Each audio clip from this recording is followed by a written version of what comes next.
तन्नो साई प्रचोदयात् सच्चिदानंद स्वरूप ज्ञान साईनाथ गुरुवे नमो नमः पंचमुख आदि आराधना दीपं दर्शयामि सच्चिदानंद सद्गुरु साईनाथ महाराज की जय।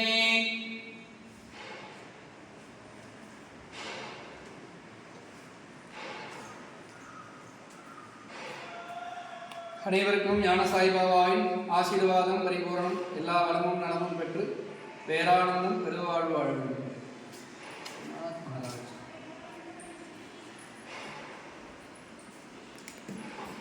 எல்லாருக்கும் ஆசிரமம் தான் ஆசிரமம்.